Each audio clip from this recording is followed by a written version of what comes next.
এই গ্রন্থটি আপনারা মহারাজ বসে গেছেন, মহারাজের ফটোগ্রাফ আপনারা মহারাজের কাছে গ্রহণ করতে পারবেন। এবং মহারাজ বলছে মহারাজের যে জগন্নাথ দাঁতন, এই দাঁতনটি আপনারা দাঁতন থেকে আশীর্বাদ দিতে পারেন। যারা নিবেন তারা এদিকে চলে যাবে মহারাজের কাছে, মহারাজ আছেন। তো এরপর কিছুক্ষণ পর শুরু হবে আমাদের ইসকন ঢাকা নাট্যগোষ্ঠী পরিবেশনায় নাট্যানুষ্ঠান। হরে কৃষ্ণ। যেটা বলছিলাম, হরে কৃষ্ণ।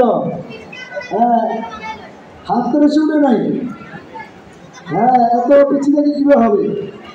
আমাদের এত গ্রন্থের মূল্যের বাইরেও যেহেতু মহারাজ সন্ন্যাসী মানুষ, তো হরিণ রাজন সরকারি টিকা বিতরণ করছেন। তো অনেকে সন্তানদের নিয়ে আসছেন আসলে দেওয়ার জন্য।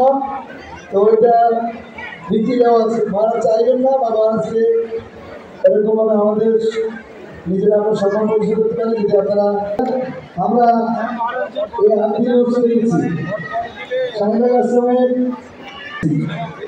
সেই সমস্ত বরিষ্ঠ অভিনেতাদের অভিনয় আজকে হবে রথযাত্রার শেষ দিনে।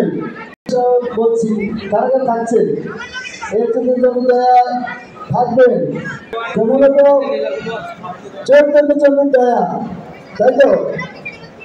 তো এই নাটকের অর্থাৎ চৈতন্য মহা এখানে যারা আপনারা আছেন, যারা বৃন্দাবনে যেমন কৃষ্ণচন্দ্রের প্রিয় আছে, তারা একটা যে কোনো কিছু সহজ শেষ হয়ে যাবে, কিন্তু এই গ্রন্থ আর যারা গ্রন্থ নিবেন না, যদি অস্বীকার দিতে চান, মহাপ্রভু কিন্তু সুদর্শন চক্র নিয়ে আসছে, ঠিক না? বেড়াতে গেছে নিত্যানন্দ প্রভু, কে গেছে? নিত্যানন্দ প্রভু। সেই নিত্যানন্দ যারা আশ্রম দিবেন, প্রণয় দিবেন একটু। হ্যাঁ, কালচার নীতি সংস্কৃতি যারা আশীর্বাদ দিবেন, প্রণয় দিবেন। হরে কৃষ্ণ। তো